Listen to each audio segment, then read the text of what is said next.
Yes, I'm here again with my friend Ian, and we're doing the second part of our Robin Hood series by Howard Pyle. We're going to go over the three stories in the first part. Chapter 1, Robin Hood and the Tinker. Chapter 2, The Shooting Match at Nottingham Town. And Chapter 3, Will Stutely rescued by his good companions. And Ian, do you want to give us a summary and then we'll talk about the stories? Sure thing. Sure thing. I'm gonna be reading off my phone here. Handy Project Gutenberg version of the of the book, but it works and it's free. So yeah, the first one, Robin Hood and the Tinker. Uh, so it starts out with the sheriff getting pretty irritated at Robin Hood and what his gang has been doing. And there's also a reward from the king that the sheriff really wants to get his hands on, a fair amount of money. So the sheriff decides he's going to hire someone else to catch Robin Hood, and he serves a warrant because his men tell him that nobody in Nottingham Town is going to fight Robin, is going to try and capture Robin because they're all kind of afraid of Robin and they also all really like Robin. So nobody there is going to go after him. And he says, okay, well, then I'm going to send a messenger out to Lincoln Town and see if they can find anybody there who's willing to come and capture Robin Hood.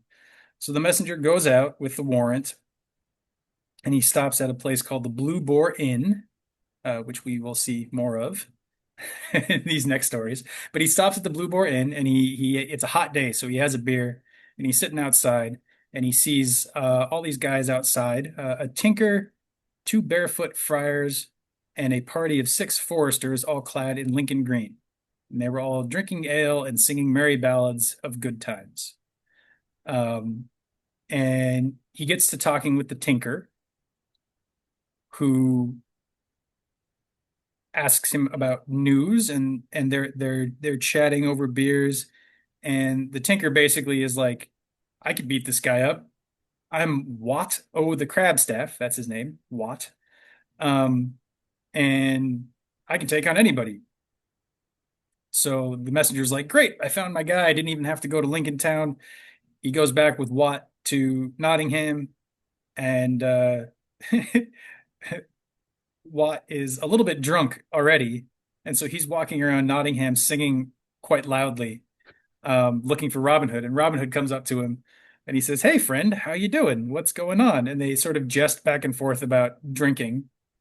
He sort of teases the tinker for being drunk, and the tinker sort of says, well, I bet you like drinking too, don't you? And Robin Hood says, you know what? You're right. Let's go get a beer.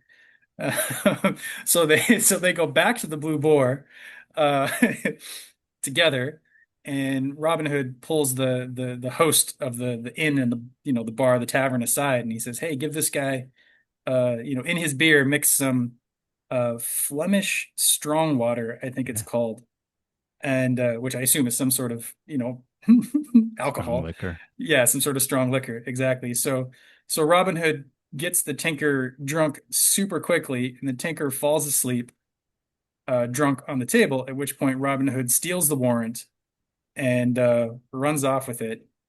Robin Hood pays for their drinks, but then tells the landlord of the inn to also make the tinker pay for the drinks.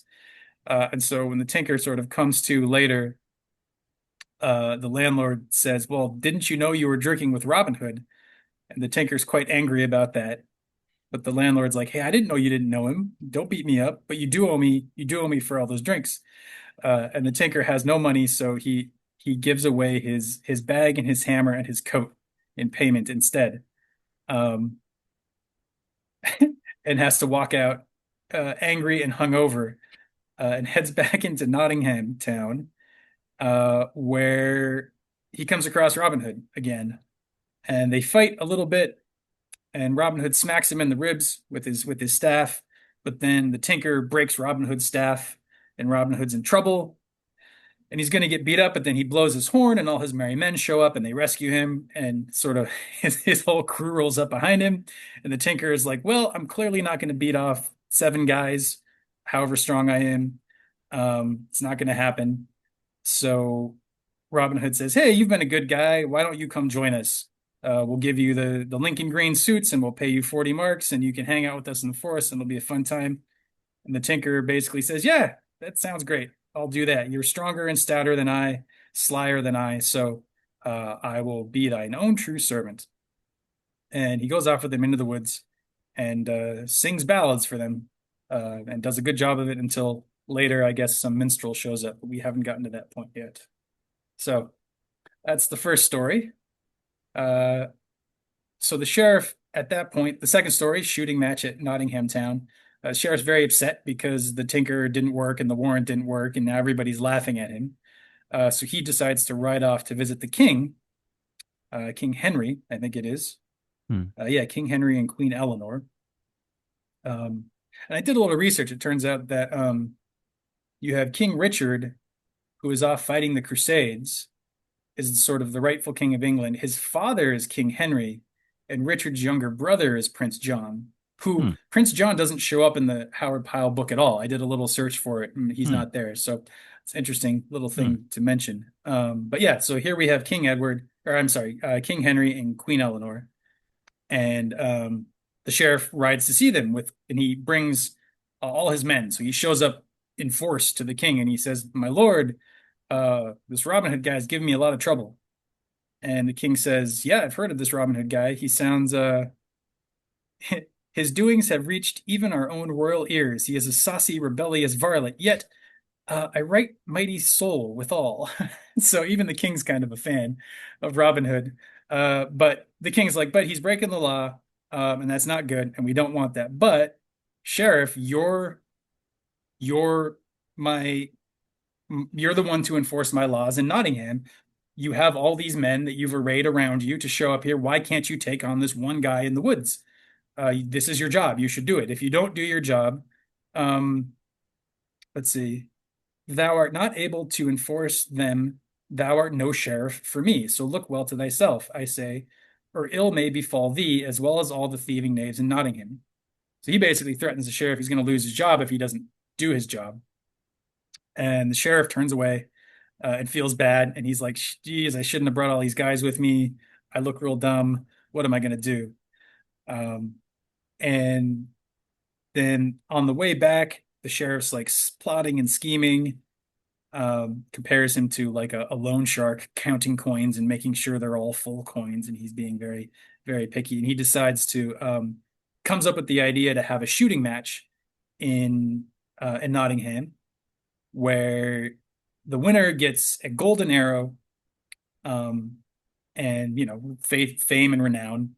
And he thinks surely this will lure Robin Hood in because Robin Hood's very good with the bow and arrow, and he's not going to pass an opportunity to sort of show off. So they set all that up, um, and Robin Hood hears about it and says, "Oh, guys, we should go down to Nottingham and we should try and win this arrow. This sounds like a good joke to play on the sheriff." And his friend, one of the merry men, David of Doncaster, says that he has heard from the innkeeper at the Blue Boar, again, same guy. He's heard that this is all a trap for Robin Hood. So Robin Hood's already been, informed of the situation. But Robin Hood says, "No, we're going to go anyway. We're not going to let that guy get the best of us." And so he's trying to trick us. We have to trick him even harder. So they go. He sort of implies that multiple of him and his merry men are going to go, and they all sort of, that's the end of Hmm. that scene. They go good and they go off together. The next scene is Nottingham Town on the day of the match.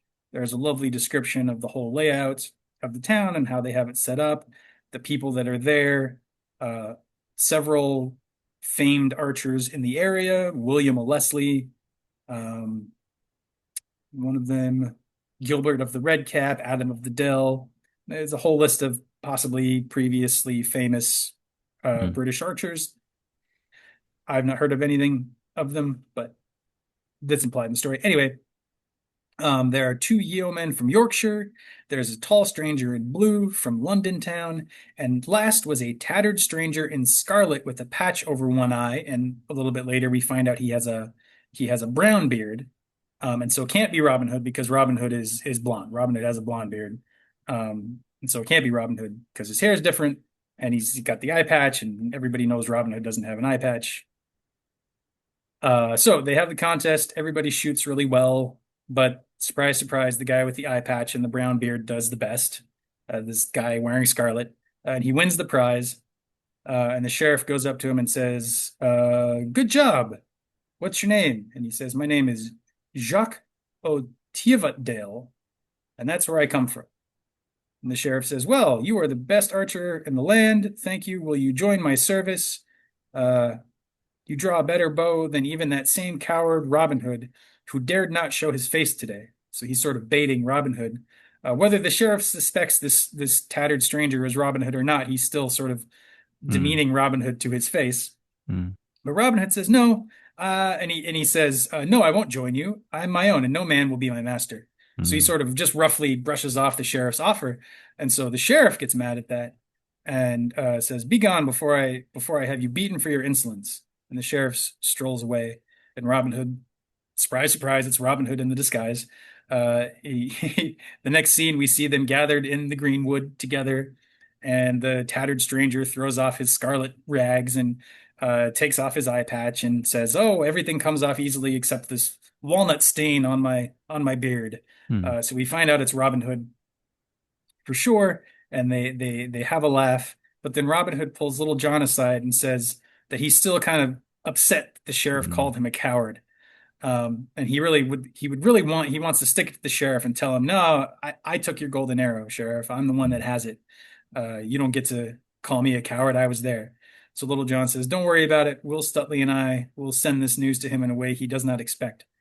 And so they basically, the sheriff is sitting at the table with his men in his manor house, and they're eating after the big archery contest. And the sheriff is sort of talking to himself, and he's like, "I really thought Robin Hood was going to show up. I didn't think he'd be such a coward.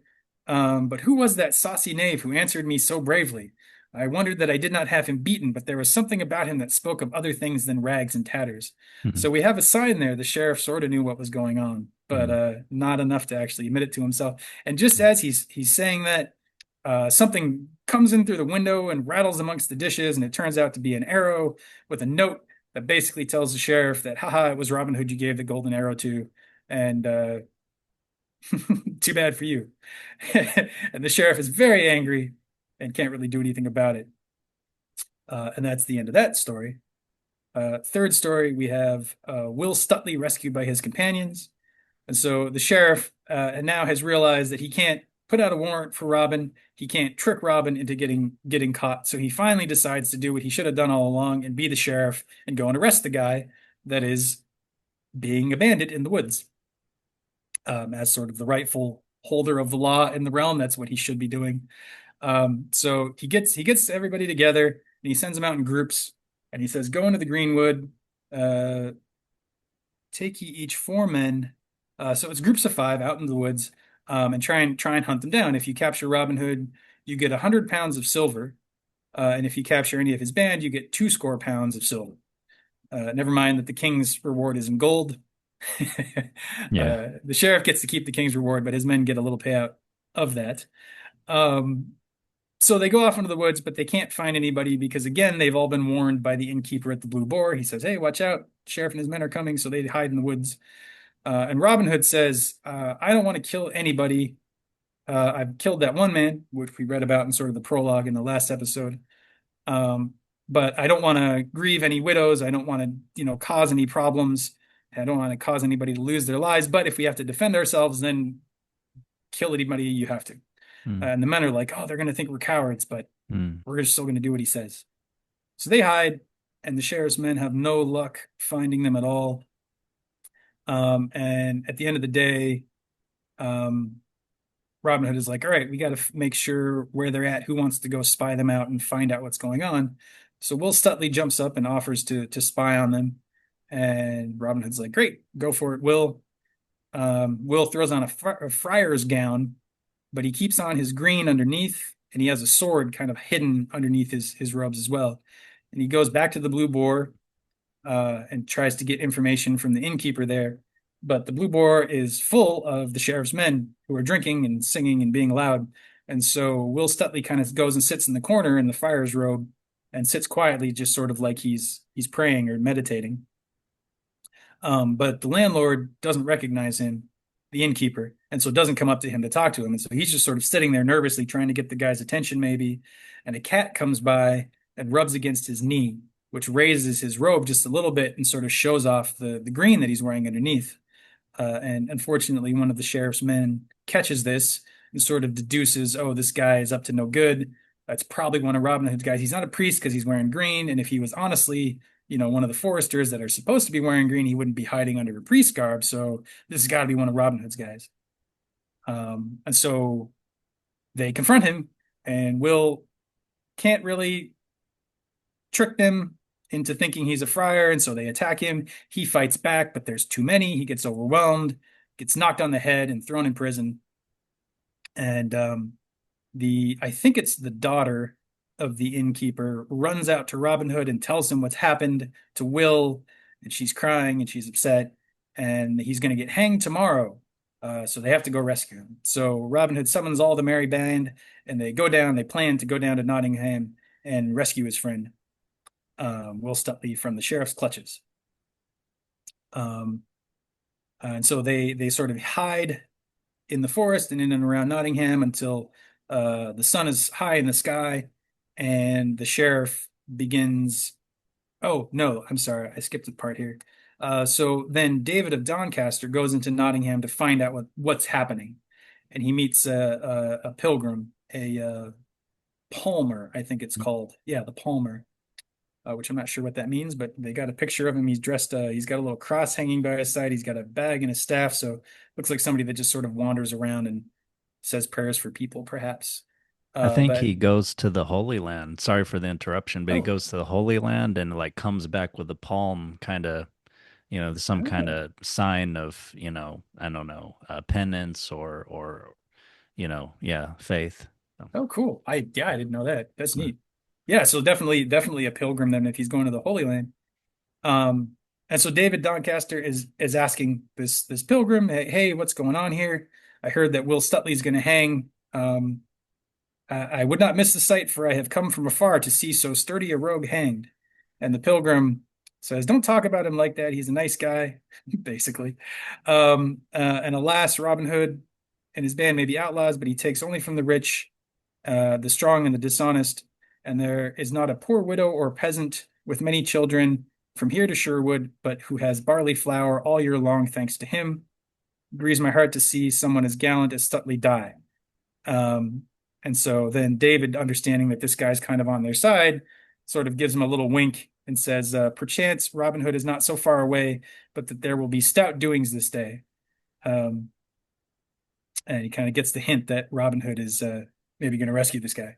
So then David of Doncaster goes back, tells Robin Hood what the plan is.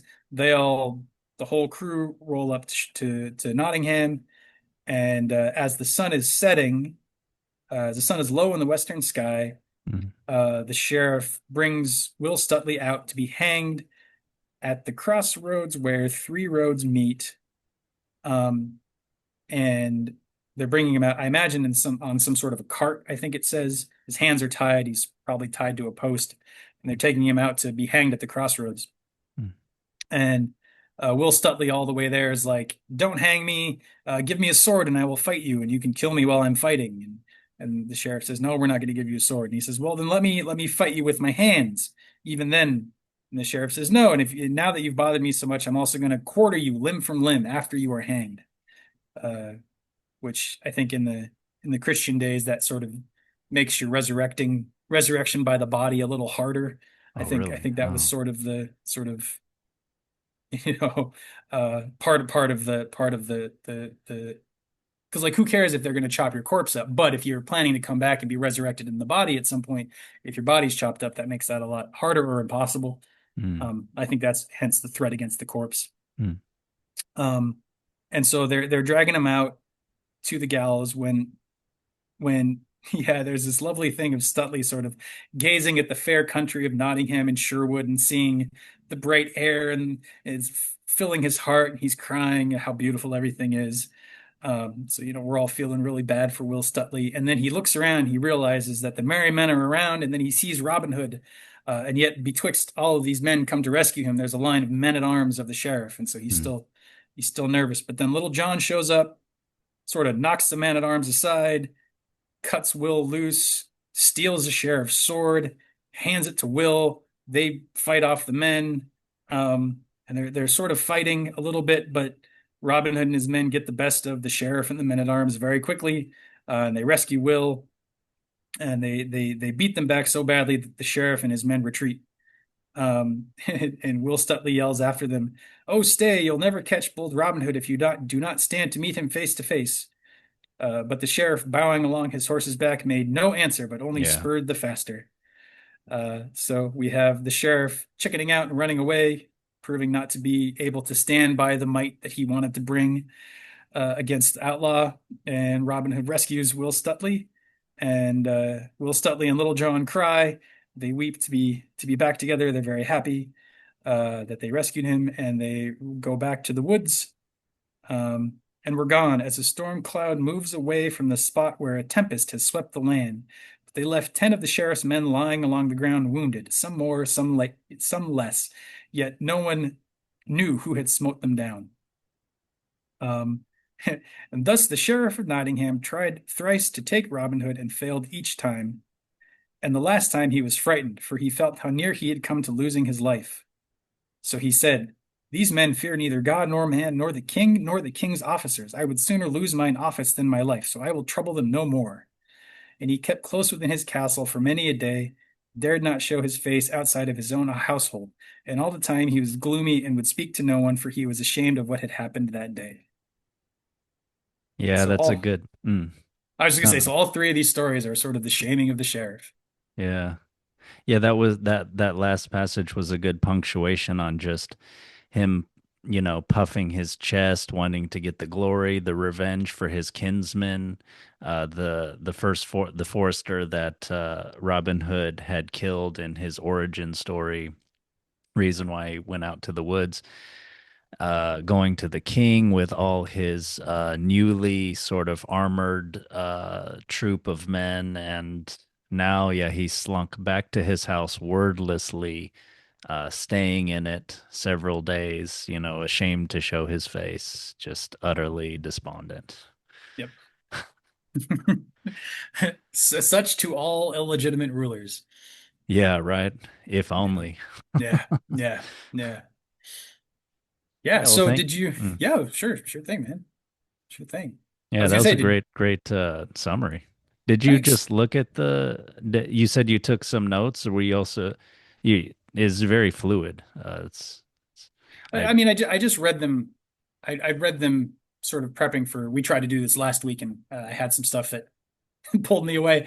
So I had already read through them, a few weeks ago, so they were kind of in my mind. But then I just sort of skimmed through them again this morning, and I do have some notes as well that I had taken before and sort of filled out more today. So lots to be said. And I think because I had just read them all again this morning, it was very easy to sort of like hit the main points. yeah. Yeah, that was very, I might try that just sort of like after reading later on, a skimming to sort of, because I feel like in my summary, sometimes I get bogged down in the details, and you did a good job also of kind of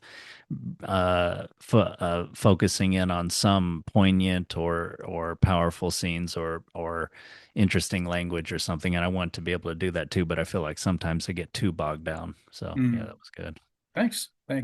It's the secret is paying attention to the sensation in the body. Like when I'm feeling excited, I'm like, okay, this part like needs Okay, to, so take that for what it's worth. But thank you. Yeah, yeah, yeah, yeah, yeah, yeah. that's good. I'll try to do that.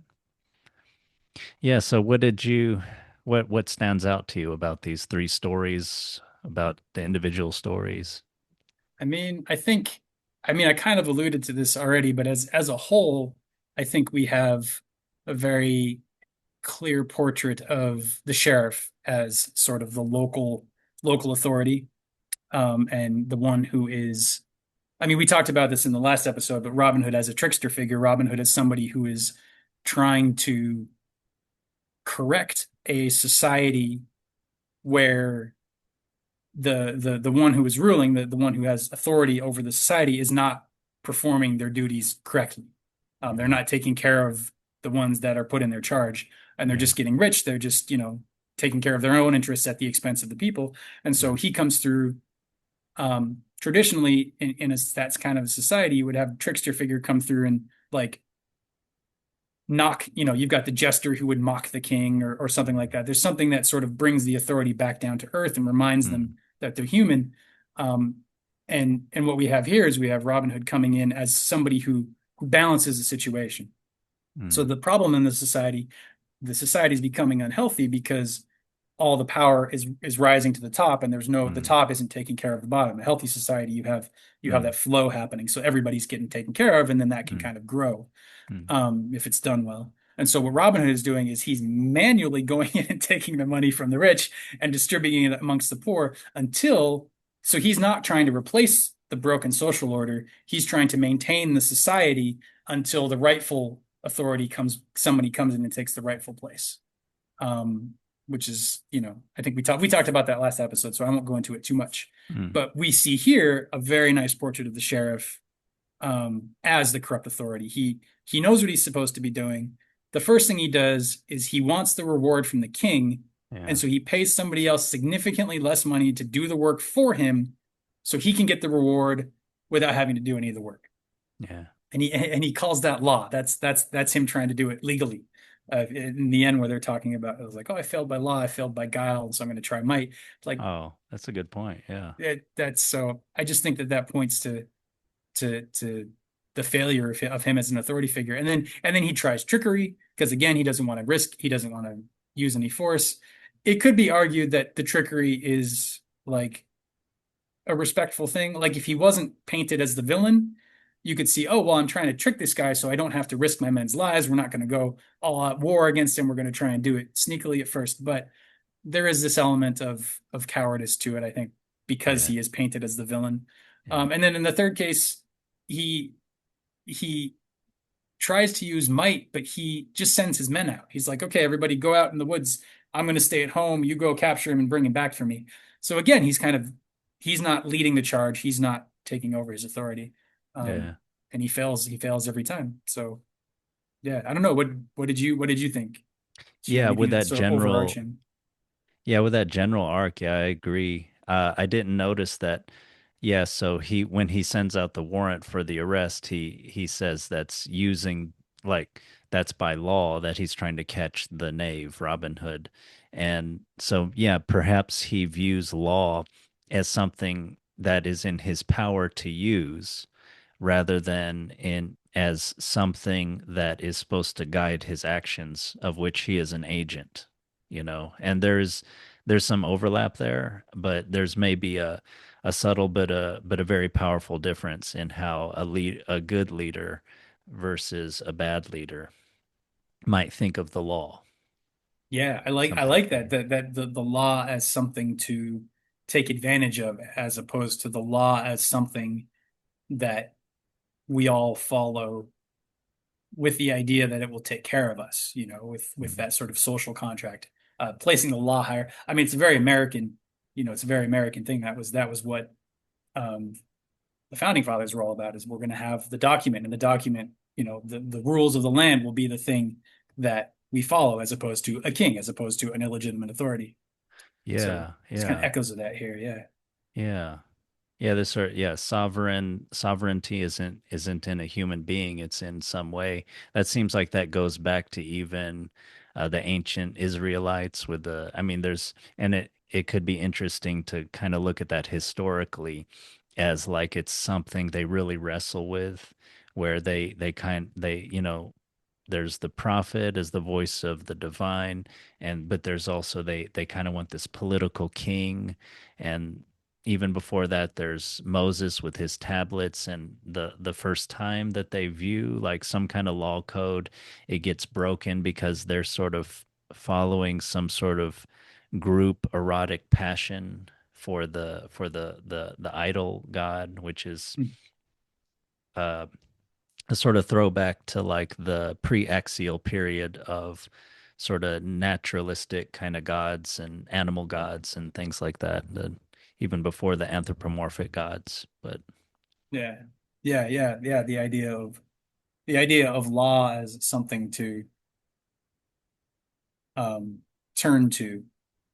um, as opposed to, I mean, the sheriff using the law to just make a bunch of money. Like, oh, I'm going to serve this warrant and pay this guy, 80 gold pieces when I'm getting 200 gold pieces if I turn in Robin Hood. Like, that feels very pagan, idol, sort of Mm, worship of nature, worship of like might makes right, as mm, opposed to no, we have these codes and structures, and if we follow them, they will support us, or we will find ways to refine them so they mm, support us better. But mm, they mm. have to be held higher than our own needs. Yeah, Otherwise, yeah, otherwise they're not a law. They're just a tool for getting our needs met. yeah, yeah. And yeah, there's some that way is also sort of like nepotism, corruption.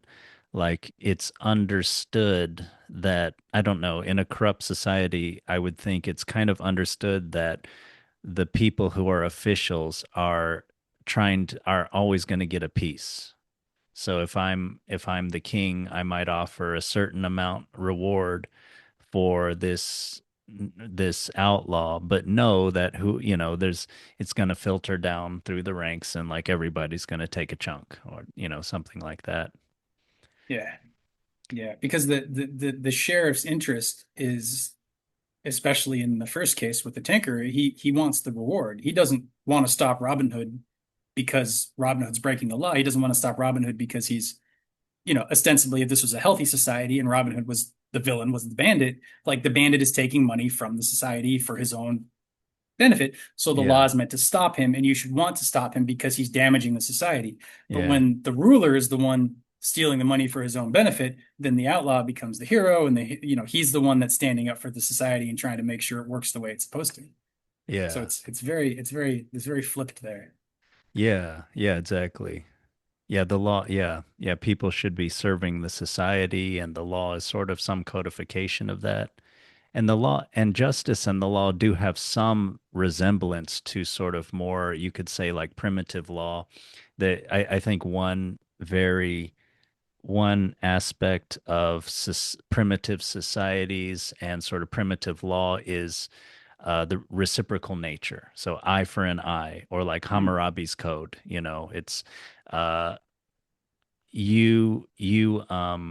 you're negligent in some way and it kills your neighbor's son. The law says your son will now be killed. It makes sense. I actually That's I heard, so I don't know the historical legitimacy of this. oh, okay. Yeah.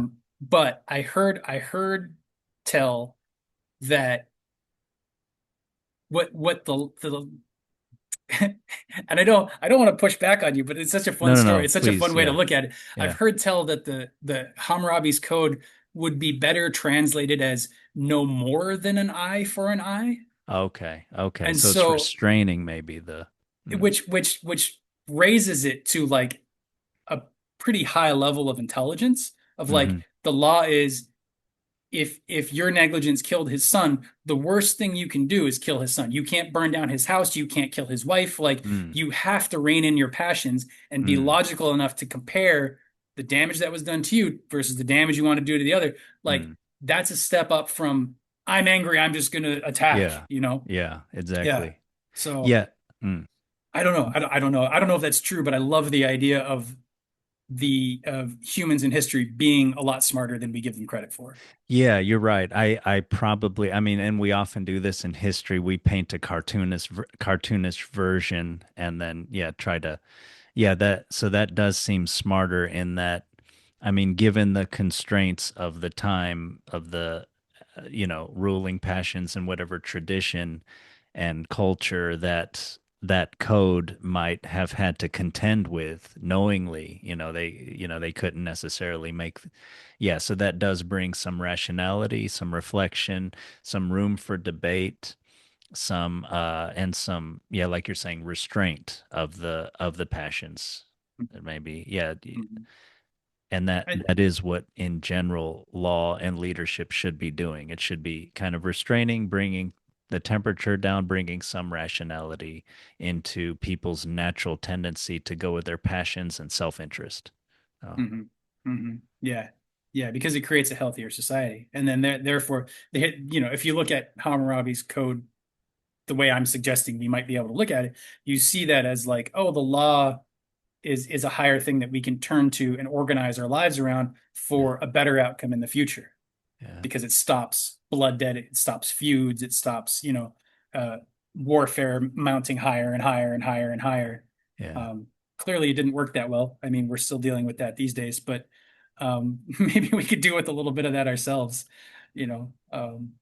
Yeah, but the idea of law as something that is provided by a higher power of some sort, or stands on a level above our everyday life, is I think something we've kind of lost these days. That now it becomes very much a question of like legalistically getting the words right and trying to find ways to cover, like trying to break the law if you can. And that's not of course you can break the law. It's written out of words. You're never going to write a law that's unbreakable.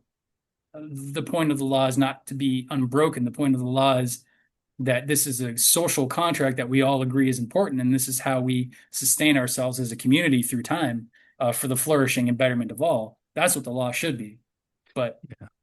you know, Yeah, that's a good point. I mean, yeah, you cannot, it's literally impossible, supposedly, and I think it is, to delineate every single instance. I've heard that's one flaw of the modern Indian Constitution, as opposed mm, to the American Constitution, that's sort of more general, flexible, adaptable, can be changed to some degree.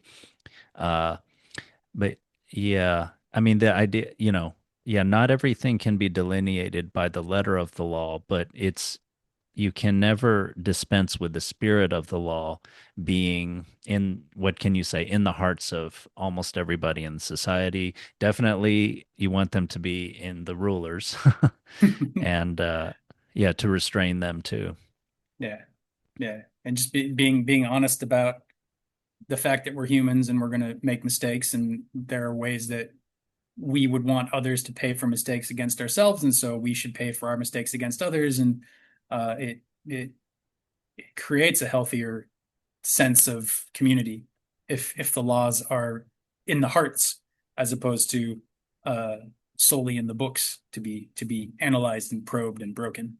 Yeah. And I think we've talked some about that second thing of using, intelligent people, especially using law, using rationality, argumentation, like, the Pharisees supposedly in the Bible, or the Sophists, Mm, with, Socrates, where with Jesus or Socrates, you have this person who knows the law really well, but knows the spirit of the law and lives and loves the spirit of the law and can transmit that to the people and sort of sometimes be ridiculous. And in both those cases, they were killed, um, for breaking the law.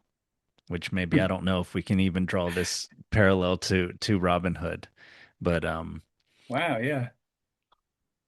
but I was sort of thinking, yeah, the you always have to have the spirit of the law, and don't you think it's such corruption of society when a lot of the highest IQ members who have had leisure and education of like the laws, rhetoric, whatever you want to say, the Bible, are sort of like using that, I would say cynically, to sort of better the position of themselves or their group as opposed to like the whole society? Yeah, I definitely think that's the sign of a sick society. Um, and you know, the the ideal result is some sort of a collapse that reminds people of what's important. Ideally a smaller collapse, ideally some sort of, oh yes, no, we do care about this stuff, and it's the spirit of the law is important. Like we have to maintain that, for the sake of sort of having that cultural through line that keeps us all alive and well. But when things get comfortable for long enough, people forget Mm.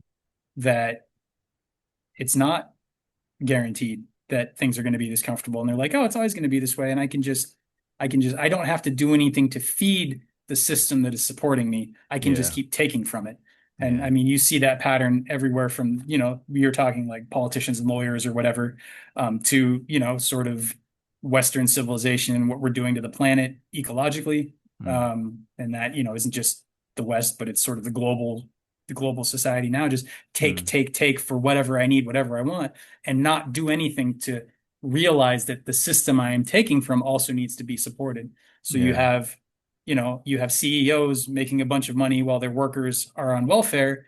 Like, Mm, you want your workers to be happy. That guarantees that they work harder, they know what they're doing, they have incentives to grow your business because they know they'll be taken care of. mm. Um, your employees are happier, so people come to your business more than they go to other businesses. Like, it just creates this flourishing when you take care of the things below you that you don't necessarily have to take care of. Yeah. Yeah. But Right. That's right. people forget that, and then they get comfortable, and then they don't, and then it's like a mountain, right? So like, if the top of the mountain's not taking care of the bottom of the mountain starts to crumble. Top of the mountain doesn't get to just float in the air. I don't care what the eye on the dollar bill, the floating eye on the pyramid, I don't care what it says. Like, it's going to collapse if you don't take care of the bottom of the pyramid. Yeah. They can't fly to New Zealand to their bunkers necessarily. Nope. Yeah. Yeah. Yeah. And you might argue that this is part of the system of incentive to have the CEO making, I'm sorry, I don't know the statistic, but 500 times, or maybe even it's way more than that, like than the average I worker.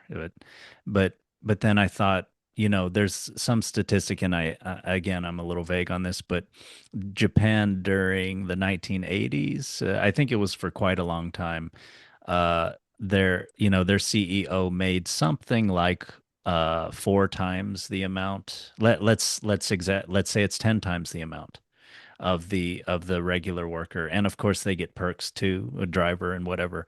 But still, I mean, they were extremely successful companies that are still with us to this day. And so I don't think that's it seems like it's a culture, it's an ethos, and yeah, I think there's big things to be said for that, to changing the culture. Yeah, yeah, I And agree. just in terms of politics, it's just a bad look, and it will inspire a lot of dark emotions, envy and things when you just thinking about your self-interest if you're a billionaire or something. Uh, yeah, that level of inequality, it starts to get a little, you want to at least like go through the motions of giving away a lot of money. Um, I don't know if you saw this, but back like when we were kids, that you know who Ted Turner was. Mhm. He probably still alive or something, um, Couldn't tell you, but yeah, I know, yeah, I know who he is. but yeah, he was a billionaire. I think he had $10 billion or something, and he gave away $1 billion. And he had a this was such a big deal and everything, but he had a press conference where he said, I gave away 10% of my wealth, like not a big deal. And I really like that. I mean, I know he married Jaden Fonda, and he's kind of, maybe he thrives on kind of iconoclasm, or being maybe playing a little bit of the trickster figure. But I mean, he really did give away a lot of money, and um, yeah, I do think yeah, there's something to be said for just, yeah, the I think you're painting a picture of a society that needs to be in balance. There's kind of a pyramid. You don't want it to be too top heavy, or else it will topple in some way. And I think there's something to that. Yeah, yeah. Thank you. I don't know. Let's go back to let's go back Yeah, to our tinkerer. yeah, I'm sure we'll spiral out to interesting directions again. yeah. But one thing, although I'll take it a different direction this time. One thing I did want to mention in the tinkerer episode, that particular chapter felt like an anime to me. It's just like Well, like yeah, there's he this has the big bag. dude. Yeah, He's got the sword, and he's just yeah. like, oh, I'm gonna win. And then the hero comes, he's like, oh, and they fight, and then like the end, they're friends, and he joins the group, and it just feels like a That's funny. standalone anime episode. And then I'm thinking like in everything I've ever heard about Robin Hood, Watt of the Crab Staff, I've never heard of this guy. So he's sort of this like one-off like filler episode where like we get to see Robin Hood be a hero, and then I'm curious to see if he comes up in the Howard Pyle book ever again. Like Mm. Little John has shown up a bunch of times, so he's obviously a Hmm. main character. But this guy gets a whole chapter, and then all we hear is that he sings songs for them, but he gets replaced later by this famous minstrel. So like he doesn't even get to be the singer guy. I don't Yeah. know. Yeah, that would be, yeah, I don't know if he appears later, it'd be good to see, but he doesn't seem like a main character like John. But are there any other main characters in Robin Hood's band? But maybe we can only, there's a certain limited kind of number of characters that the human mind probably can kind of keep track of, right? There's like all these other people that you vaguely know, and then there's people that are sort of like real characters in your mind, kind of like real people, where you're seeing different aspects in different times. I know later in the story, it'd be interesting to get to this. Little John joins the Sheriff of Nottingham's band. Oh Uh, wow. yeah, and for the same pay too. Like I don't know if there's something to be drawn from that, but I believe he's given 3 suits of whatever Lincoln Green or whatever the Sheriff of Nottingham's men and 40 marks and all the feasting he can do, whatever, all the Wow. Yeah, what a mirroring. That's crazy. Yeah, mm, we'll have to get to that one. That's mm. neat. But yeah, Something this fun. was yeah, the Tinker is, I can see the anime character comparison because he is like, it describes how he has his bag and his hammer, his crab staff that's very thick, thicker than a man's arm or something like that. And yeah, he's very boastful. He's already getting drunk when he's, and he's bragging about carrying around the warrant with the seal in his bag, and yeah, he's kind of a fun, foolish character. Yeah. Yeah, I'm thinking now like it would have been fun if in the third scene, the third story where we have Will Stutley getting captured by the sheriff, it'd be really funny if it was the Crabstaff guy that was like, "Oh, let me do it. I know the sheriff. I can go trick him." And he goes and he gets captured and like that would be, but they might recognize him. I don't know. But I like that mirroring of like of him sort of being won over by Robin Hood and then being captured by the sheriff and rescued by Robin Hood again. It's sort of gives his character, it would give his character like an interesting flavor, but Hmm. I did not write it, so Yeah. But what is interesting to you about that? Like he would try to be the hero. He was trying to be the hero sort of before, right? To serve the warrant, right? He's trying to be at the vanguard. And then later he it would be funny for him to again be at the vanguard and again have a pratfall. um let's see. Yeah, I mean it's the like He's like a pick me. I'm thinking of it sort of like he's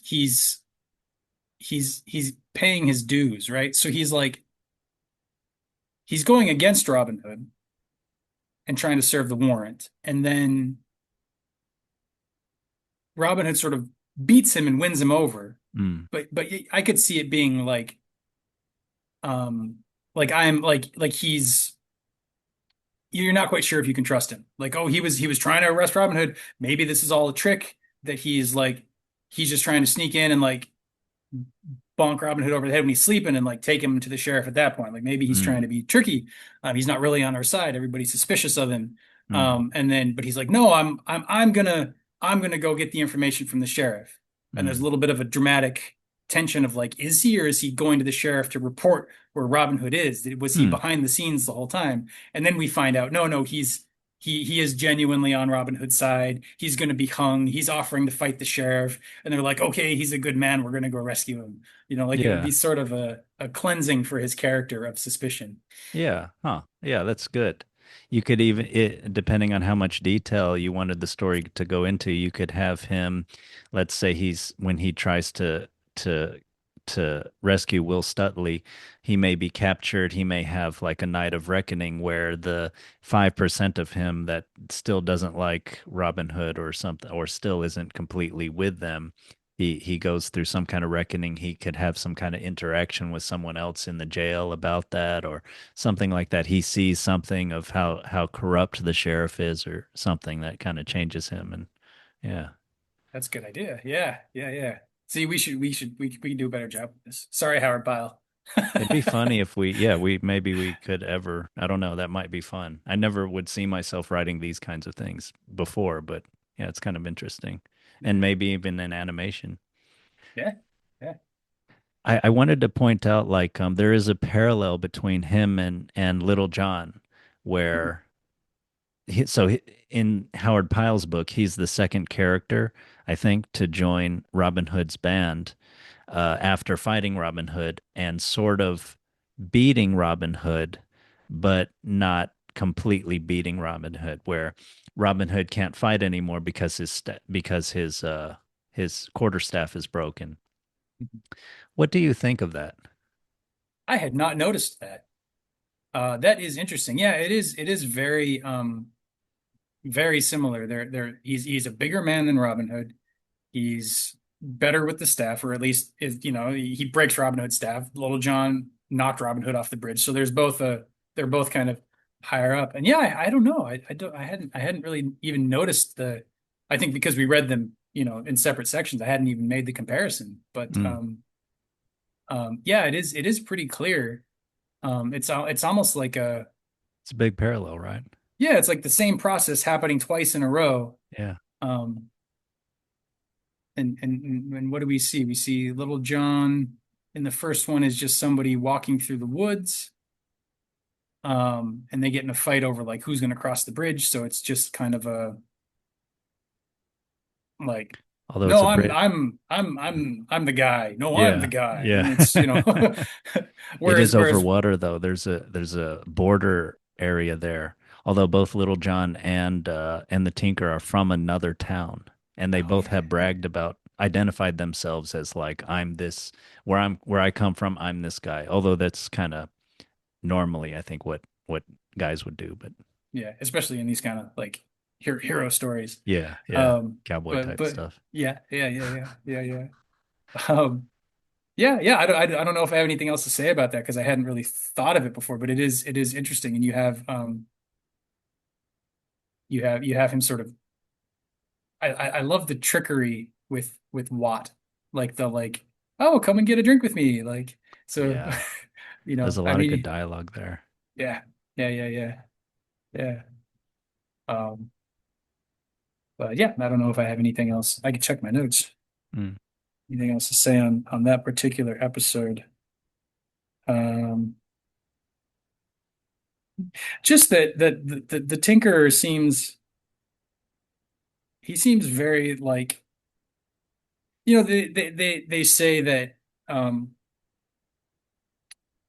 I'm going to be rough with the numbers here, but something like 70% of the people in a society just kind of go whichever way the wind is blowing, Hmm. and roughly 15% are trying to move in the good direction, and another 15% are just being selfish, roughly like that. Hmm. And you see this guy Watt as like he really doesn't care. He's there, Yeah. he's drinking with his friends, he's having a good time, he's singing songs. He's like, "Oh, you're gonna pay me a bunch of money to beat somebody up? I'm good at beating people up. Like, look at me, look what I can do. Yeah, Yeah. I'll find this guy. He can't be that big of a deal." And Yeah. then when he's beaten, he's like, "Oh, well, okay, I guess I'm with you guys now." And he just sort of sways with wherever the sort of power source is in the moment.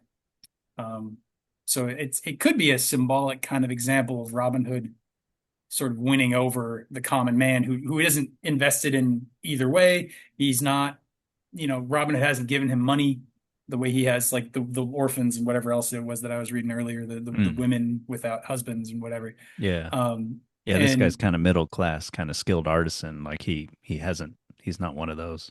exactly, exactly. So he has no dog in the fight as far as like he's not super rich, so he's not getting robbed, and he's not super poor, so he's not getting the charity from Robin Hood's good deeds. So sort of a middle ground kind of guy. Yeah. Yeah, and that brings into the class, I think is I keep focusing on this story as like class in terms of leadership, but also just more gradients in between the top and the bottom. And yeah, I thought, this story was a little bit of like an illustration. So I pay attention to Robin Hood not just as the sort of the leader who steps in or the trickster figure, some type of leading character who steps in when the legitimate leader is not present, but also just as leader in general, some type of leadership person. And I feel like, yeah, like with both the Tinker and Little John, Robin Hood shows himself to be very, very brave, capable, not only with his fighting, but even with his words and with his trickery. And he tries to do it's almost as if he tries to do everything he can to not fight the Tinker, to vanquish him without even fighting, much less bloodshed. But finally it gets to that, and then it's almost like the Tinker is able to beat him, so the Tinker does not have to feel like Robin Hood is superior in every way. So to me there's almost like a politicking going on where the leader does not want to inspire, you want to inspire awe is maybe too much, but sometimes anyway, but at least real respect and fear. A little fear is a part of that. So Robin Hood is very, very capable, but yeah, people still have a feeling of their own bravery, power, agency with Robin Hood because it's like they beat his ass too. So like he's not like this godlike figure. Yeah, yeah, it humanizes him. Yeah, that's so good. That's such a good point about leadership as like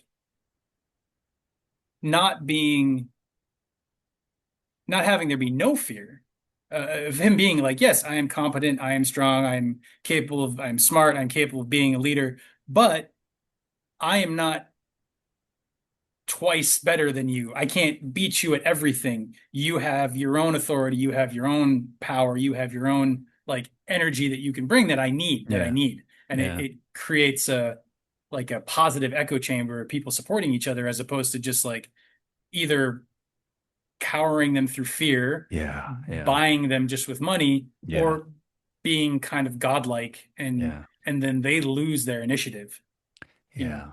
yeah, yeah. Yeah. Yeah, and in terms of even the weapons they use, this is especially salient in the prologue where he fights Little John, where he's not going to use the bow and arrow, which is sort of like the middle class, like yeoman, small, someone who has a little bit of land, a little bit of wealth, and therefore time to like practice archery 20 hours a week or however. I think it was even more than that sometimes. They found even in the archaeologists have found their bones are different from all the archery that they practiced. Yeah. And these were very, it takes a lot of power to pull these bows and everything that have real force. And so yeah. But yeah, he puts down his bow. He will meet John where he's at and kind of show that he's one of the people kind of thing. He's not going to take advantage. He's not going to shoot from afar and everything. That's neat. Yeah. And but that's I hadn't thought of that either, but that's a very good example of leadership on his part. Yeah. Yeah, Yeah, yeah, and he yeah. does the same. He fights the tinker with a quarterstaff too. Hmm. Hmm. Yeah. Yeah. Yeah. And when he even when he's fighting the Tinker, like the first win that he gets, like he hits him in the ribs. Like he doesn't go for like, trying to knock him out right away. He's trying to Hmm. be like, oh, I got you. I hit you in the ribs. Like, how you feeling? You still want to keep doing this? Like, there's a playfulness there, or an openness to not like just completely overpowering right away. Yeah. Yeah, that's nice. I remember you mentioning that in the summary, and I hadn't remembered that. Yeah, he kind of meets the tinker where he's at. He talks smack with him a little bit. They go drink together. He kind of gives him the Flemish strong waters.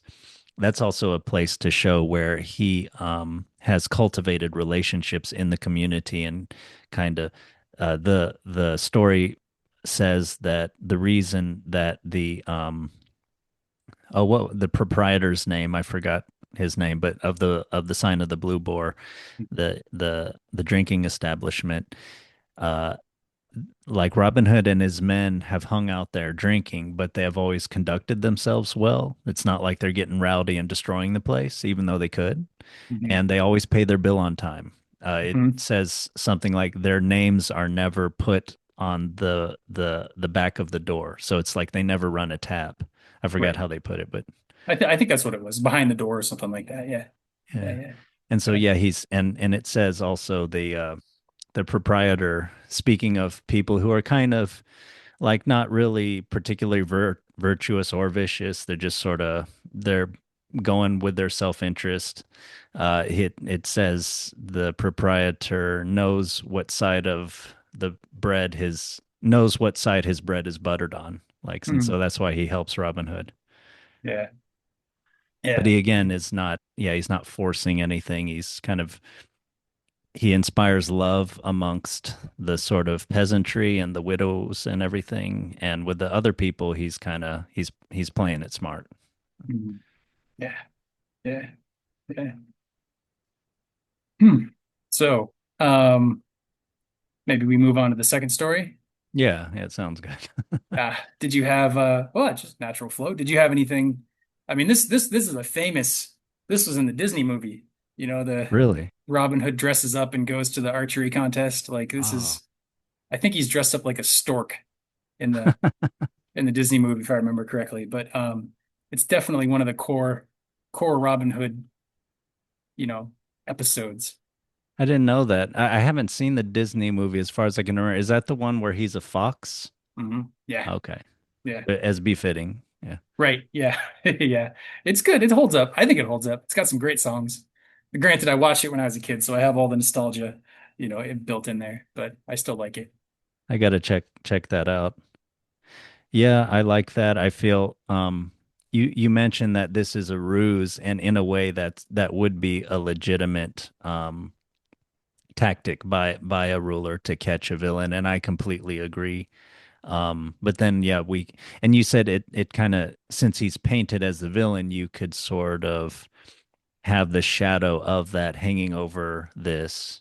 Um, yeah. I mean, we could look at it as still, yeah, the sheriff is, as you mentioned at the end of the story, he sort of can maybe subconsciously suspect Robin Hood. He kind of questions the winner of the shooting match who has the patch over his eyes in Robin Hood disguise and is sort of questioning him and sort of doesn't like his response to his inquiry and tells him be off with you, essentially. And then later, yeah, he's sort of wondering to himself like who was that guy, something. Yeah. Yeah. It shows a little bit of, I think, like it shows like if you compare the two, like Robin Hood seems very aware of the sheriff and what's going on and everything, and the sheriff seems sort of half aware. Like you tell, oh, he picked up something strange about the guy, but if suppose if he were a legitimate authority, if he were sort of in his power in the right way, the story would be, oh, he's also able to sense, and maybe they would have like a if we did have sort of an authority figure against Robin Hood, and they were both sort of good guys, decent human beings, but on the wrong side, on the wrong side of the law, then you'd Mm. have this sort of like weighing and balancing of each other, like, oh, I know you're Yeah. Robin Hood, but I can't call you out for whatever reason, and there'd be this like kind of tension in the story there, but we don't see that, and it and again shows the sheriff as sort of the weaker man, just lacking in personal ability, despite his position of authority. Yeah, that's a really good point. Yeah, I'm thinking of seeing and being seen. It seems like the sheriff in this scene and I mean, in this story and others is all about the look that he thinks he's giving off to everyone else. When his armorers spend days like making and perfecting the armor of his men before he goes out to London town to meet with King Henry. Henry, yeah. Uh, and in this story, as you mentioned, it gives a summary of how he and his was it maiden or lass or his wife? I forgot how Yeah, they I refer forget. to it. But they have their whole retinue, right? And they're all gussied up and beautiful. And of course, Robin Hood looks like kind of a beggar type figure. And yeah, he's all like about the look of how he looks and he's not looking. He doesn't understand Robin Hood or the suffering of the people. Hasn't been mentioned, I think, in his mouth at all. He hasn't even just mentioned it to like dismiss it or something. Maybe he doesn't even know. He's looking at the letter like, oh, someone's stealing from the rich, the Normans and the rich friars and stuff. And that's all that matters to him or something. But yeah, yeah, Robin Hood sees, he knows what's happening, and the sheriff only thinks about what is being seen when people are looking at him. What, and of course, probably they're secretly tittering at him, because he's this foolish character. Yeah, that's really good too. Just the focus on appearance, and you see Robin Hood, because if I remember correctly, even in this book, Robin Hood is he starts off as like he's at least a yeoman, if not like a noble. And Mm, traditionally, Robin of Locksley, like mm, he sort of loses his noble status in some of the other versions of it, at least. But mm. you do see him sort of voluntarily going down Right. to Yeah. to be the bandit in the woods, to be living in the woods, to be robbing from the rich, to sort of escape from society and live on the fringes, which again is Yeah. very sort of consciously taking on that trickster role Yeah. in order to sort of enact that energy in his society, and having the ability to see that's required to do so, like you're saying, because if you're only concerned with appearances, there's no way you're going to voluntarily step, outside. Like you were talking about, Jesus earlier. Jesus hung out with the tax collectors and the prostitutes, like same Right. kind of a Yeah. thing. So voluntarily going down to that lower level and trying to generate something from there. Yeah. Um, yeah. So that focus on appearances and then the sort of inability to see because you were so focused on being Yeah. seen. Like that's really great. I Yeah. I love that. Um, I thought I had something to say, but I'm blanking at the moment. You got Yeah, I do. Well, so what you just said, I was thinking of how it's remarkable to me that many of the greatest teachers of history, like they said this about Confucius, I believe Buddha also had like literal criminals or people who had led a life of crime around them. No problem with that at all. It's there. It shows they're speaking to something true and deep in the society because it attracts people from every walk of life. and it's recognizing that even or also especially those who are downtrodden in the society have a lot of things that are not being nurtured, not being cultivated, Mm, and that's where I mean that's what Trickster's there to do, mm, and that's where a lot of the hidden good is found, I think, in things. mm. I don't know. I'm definitely not interested in trying to get into the center of town myself. No, thank you.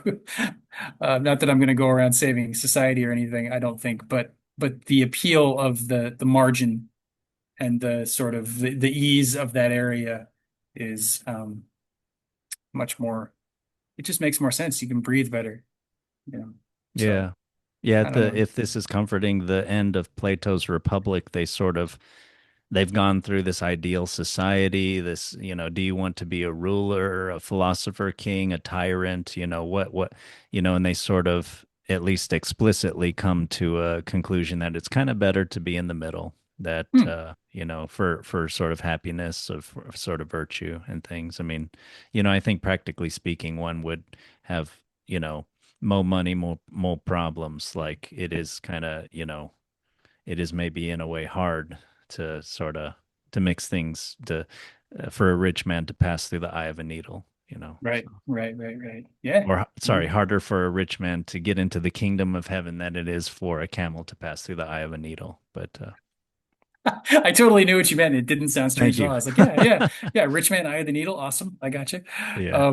I didn't even notice. That's funny. That's funny. Yeah. I, I did have like a thought about this whole picture we're painting of Sherwood Forest and what's the town's name? Sherwood Town is something Nottingham. Nottingham Town, right, right. And this Yeah. whole microcosm, right? Of, it's sort of like Plato's Republic, where are we talking about society, or are we talking about one human mind? And I was thinking in terms of the human mind, like what we were saying about the sheriff is the explicit authority who's always thinking about how he is seen rather than trying to see, trying to understand. And Robin Hood, the sort of more legitimate, or I shouldn't say that, a real kind of leader is not worried about how he's seen. He will take on different disguises and things. He will do kind of what's necessary, and he knows what is necessary because he is seeing. He's talking to people. He understands what is actually happening versus trying to sort of impose it in this rigid way. I was just thinking of sort of Ian McGilchrist kind of idea of the left brain and the right brain, the sort of the Sheriff of Nottingham is sort of like, uh, I correct me if I'm getting the right and the left hemispheres confused, but either way, he's the hemisphere. I think the right hemisphere, the Sheriff of Nottingham is Oh, sort no, of. I think you got that backwards. Okay, thank you. But yeah.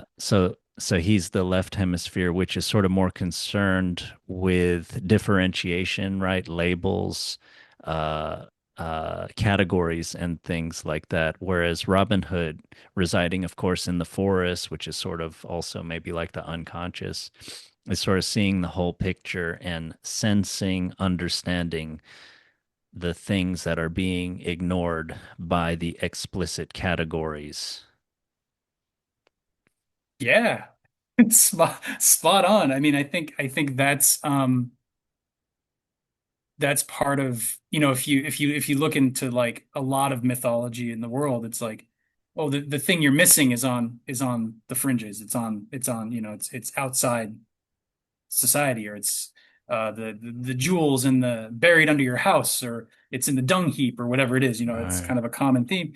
And I think that points to exactly what you're talking about, of like, when you're stuck with left brain dominance and you're only seeing categories and concepts and chopped out parts of a thing, and you're not seeing the whole system, um, then you're focused on, well, when I am labeled as rich, when I am labeled Yeah. as powerful, then I will have wholeness, then I will feel good. And you've taken this one small part, and you've seen that, and you see, and then you were talking about the sheriff focusing on his appearance, how he is seen. I think it's the same thing, how he's labeled.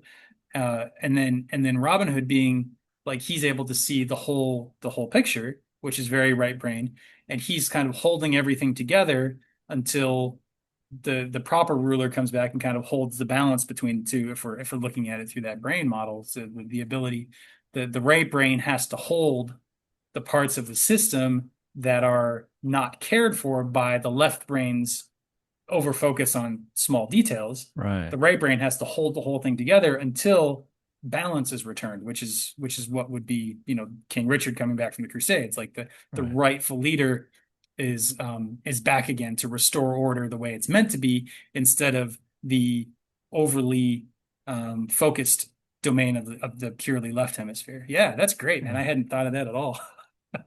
But the pattern's there for sure, for sure. Yeah. Yeah. Yeah. Speaking of, Anything well, you're thinking about with the more with the second story about the shooting match? I thought there's a lot of nice descriptions of, yeah, of the whole area, the people there. Yeah, anything else you wanted to add about that? I was quite amused that Robin Hood showed up in Scarlet.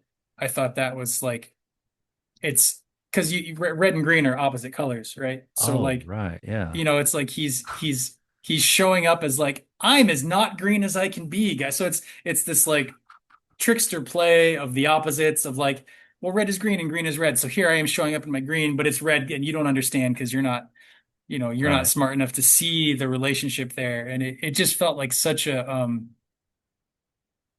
archetypal trickster energy moment, of like showing up in the exact different color as a Yeah. costume, when Yeah. like he's still all in one color, and it's still all like Yeah, it's just it's he's pointing to green by being as not green as he can be, That's and funny. Yeah, I thought that was cool. for someone with a more subtle mind, they might pick up on that. He's testing you. Exactly, exactly. Sort of look, I can announce myself and you won't even notice. Does it say Um, that? no, but Oh, that's the oh. vibe. That's the vibe. That's the vibe. Okay, okay. No, I'm sorry. I'm just checking my notes to see if there was anything else. Um, Yeah, he doesn't want to completely hide. I mean, we can talk about his pride too. I think he does have pride there and yeah, in fact, that was kind of the end of my notes for that particular chapter. Was he so Robin Hood's there and the sheriff comes up and is like doesn't recognize him as Robin Hood consciously, and he's Mhm. like, oh well, tattered stranger, you have won. Congratulations. You're the best archer in the land, and you're clearly better than that coward Robin Hood, who didn't even bother showing up today. Um, which it doesn't say that the sheriff is doing this on purpose, but if the sheriff did suspect that this guy might be Robin Hood, he could be trying to get a rise out of him. Yeah. Oh, this will piss him off. Yeah. And instead, Robin Hood does something in that moment to make the sheriff angry. And so then the sheriff is overcome by his emotions and Right. loses any kind of suspicion he might have of Robin Hood. So he sort Yeah. of redirects that back by being like, "No, I don't want to work for you. I don't work for any man. Like, Yeah. screw you. Why would I want to work for you, sheriff?" And the sheriff, how dare you not want to work for me? I'm the sheriff, right? So that sort of deflects the sheriff at that point. But then, if you're just following along in the story, like the way the story is written, um, we have the sheriff back at home feasting with his men, and Robin Hood is in the forest, and Robin Hood has this moment of pride of like, I can't let that go. I can't let that go. And Little John's like, don't worry, I'll take care of it for you. So Robin Hood kind of gives into his pride, his sort of inability to just sit with the situation, his need to prove himself. Mhm. And immediately after that, we have the sheriff being like, huh, now that guy in the tattered clothes, there was something about him. So you see the idea in the sheriff's mind start coming back up into consciousness of, oh, maybe that was Robin Hood. And Mm. it's almost like Robin Hood, like if you're if you look at it as like as wizards or like magic or something, like sheriff's trying to wrap these words around Robin Hood to get him to confess, like, oh, Robin Hood's such a coward. You're clearly better than him. And Mm. if you're Robin Hood, you're going to get mad at me, right? Mm. And then Robin Hood like turns the spell around and puts it on the sheriff and has the sheriff behave in the way that Robin Hood wants him to behave. So you're not going to overpower me, my emotions. I'm going to overpower you with your emotions. But Mm. then later, Robin Hood's sort of grip on that position slips, and he's like, "No, now I am getting overpowered by those emotions later." And as he gives up his control, then the sheriff's information, the knowledge that the sheriff has, starts to rise up into his consciousness. So the thing that Robin Hood blocked Mm. becomes unblocked and starts coming back up, but it doesn't matter anymore because he's gotten away and he wants the sheriff to find out. So he kind of Mm. he it doesn't impact him because he was able to kind of control his passions until he got to a point where they weren't going to impact him. Yeah. But it was really neat. I really liked seeing that sort of like the clarity rising in the sheriff and then being blocked, and then Robin Hood sort of you're giving into his pride, and the sheriff sort of having the information come back. I thought that was a nice little like little bit of a loop Yeah. relationship. Yeah, it's good structure in the narrative. Yeah. And I was think I talked about Robin Hood wanting to sort of like Odysseus when he's escaping the Cyclops, by the way, my name isn't nobody, I'm Odysseus. And then that kind of leads to more pain for Odysseus in Homer's story. And then so I was thinking, was this a misstep on Robin Hood's part? And it might turn out to be one. That would be an interesting sort of story arc of later on. The note is the thing. Like with Pablo Escobar, he had his picture taken, and I think later on that kind of helped lead to his arrest. Sorry, he had his mugshot taken by the police in a moment of pride, and that later helped to like solidify the case against him because he's like Al Capone, like really hard to catch, and they have to catch him on, something else. It's really hard. But um, But with Robin Hood, like I wondered if you thought this was a misstep because, as you pointed out, his jousting with the sheriff is emotional, just like how he beat the tinker, right? By getting a rise out of the tinker and everything. And and we might also say knowing the vulnerabilities, like the sheriff is very vain and insecure. And when the sheriff starts to figure it out, maybe when in the end of this story, when he's with his men, maybe the idea would be that he could start to formulate a plan. He's reflecting, right? So this is the moment in a story when a character can develop knowledge when they're not in the interplay of emotions and society and everything. Later they're by themselves and they can process things. But then that's when Little John and the other merry man send like the arrow through their dining hall, uh, and kind of identifying, yeah, Robin Hood got the better of you. Now heaven bless thy grace this day. And there is sort of like a irreverent kind of religiosity to a lot of these stories, and that's very enjoyable. And now heaven bless thy grace this day. Say all in sweet Sherwood, for thou didst give the prize away to merry Robin Hood. And I don't know, I wonder if you think this too. I wonder if maybe this is like a a good move on Robin Hood's part, where the sheriff is starting to get a little power through his knowledge, and then like you can imagine this arrow coming through into their dining hall and sort of showing their vulnerability and everything.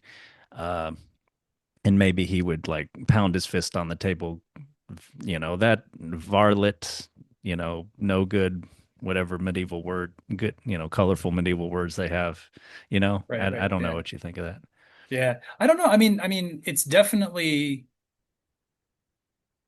Robin Hood playing his hand. Like he's like, yeah, he's admitting, he's telling Mm, the sheriff how I got the best of you, which is definitely it's a thing he could have kept. mm, He could have kept secret. Maybe he could have, let word get out through the people, mm. whispers campaign, like, oh, everybody hears, oh, did you hear that was actually Robin Hood? Oh my God, oh my God. But nobody knows for sure. The sheriff might dismiss the rumors. Like, so there is some level of like he's showing his cards he doesn't have to show. But I think if you look at the pattern of behavior especially in these three stories, the sheriff isn't going to like revealing that Robin Hood won the arrow didn't cause the sheriff to then want to hunt him down. Like he was going to do it anyway. So the Yeah, sort of the events were already in motion. So Robin Hood didn't necessarily lose something. Like he didn't start a problem that wasn't already there. yeah. So it's kind of okay, but I do think it in the very least humanizes Robin Hood a little bit, and that Mm. he's not perfectly immune to his pride. He does have moments of pride. He does give in to them. Yeah, He that's a does very have good this point. weakness, so I do think it was less than an ideal play on his part, but it doesn't seem to have injured his his activity in the story so far. And like I said, it does humanize him. So Mm. yeah. I think that's a very good point. I also thought, on a sort of more meta level, I wonder if these stories are like they are stories directed to the audience to sort of give, again, like we keep talking about, this portrait of what happens when the legitimate leadership, is absent. And this is the kind of thing you can do to an illegitimate leader, to shame them.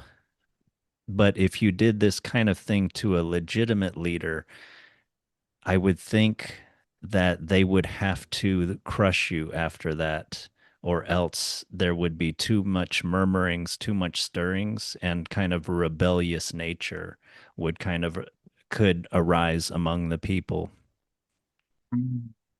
It would depend, I think, because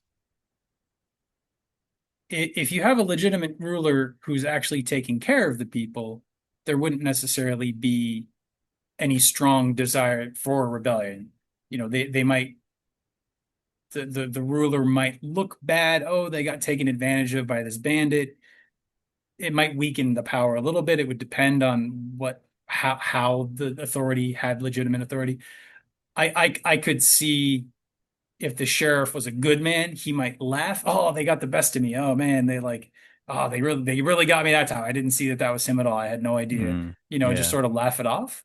Mm, But the ability to do that and continue to be a good leader and continue to be a leader would be that the people are on your side anyway because you're a good leader. And so, yeah, the bandit took advantage of you. This is an interesting bandit. His social stock is going to raise because he, tricked the king and pulled off the heist.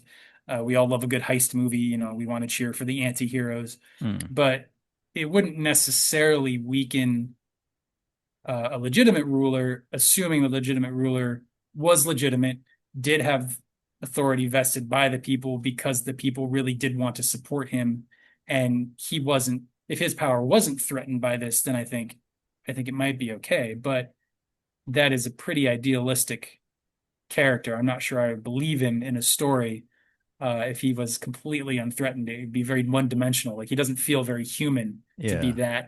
that perfect of a role. Yeah, I agree with that. I'd also think there's some differences in maybe the way we're envisioning the state, and I do think most of the time in in most circumstances, if you can kind of say that, what you're saying would be true. But I do think there is the possibility of sort of a demagogue or sort of a rebellious or even malicious side to some people, and enough people in the wrong circumstances where even if you had a legitimate good leader, that kind of dark spirit could arise. Because sometimes there could be a famine that's just, you just have to get through it. This was nobody's fault. This wasn't the the fault of the ruler, or some kind of terrible war from abroad or something like that. I think there's some instances where you would have that kind of rebellious spirit, and then someone like a dark Robin Hood could come and if we were looking at this story in that type of situation, then what I said could be true of like you might need to crush him or something like that if he was making a fool of you. Um, but yeah, that's kind of, I kind of think, this is maybe even related to the conversation we were having before the podcast of sometimes I think of like the niche cases of like the psychopath or of the et cetera. That sort of, I think that this comes through in our conversations sometimes too, where sometimes I think there's a little more emphasis on my part of like the dark human nature where for no reason, not, it's not even necessarily in their best interest, maybe like Iago and Othello, where they're just looking to like stir things up or to take someone down. I think there's sometimes just a maliciousness in people that can kind of come out. Yeah, I definitely like I don't disagree with that, but I do feel you emphasize it more clearly than I do. Like I'm not at odds with what you're saying, but I don't talk about it that much. I'm not sure I'm Mm, not sure why that is. Um I have sort of a belief or not a belief. I want to hold the perspective mm, of like even those people have something genuine in them. And if I label them as dark, yeah. then I don't see the what might be good, and I can't speak to that good in them and try and either encourage it or one thing that will happen, I think, is if you speak to the good in people and they don't want to admit that to themselves, they will often either attack you or run away from you, but then you Mm, know who they are. Like mm, there's a way that they sort of side with their darker nature, and you're like, okay, you're choosing to do that. mm, Like I don't need to associate with you anymore. mm. Um, which is good in theory, but hard to do in practice because if you piss them off, they might come after you, or they might, so there is all of Yeah. that. And there's being able to see the good in people, but also see the bad is, I think, a hard thing to do. And I Yeah. tend to Yeah. I tend to fall on I just focus on the good, Yeah. possibly to my detriment. I don't know. I don't know.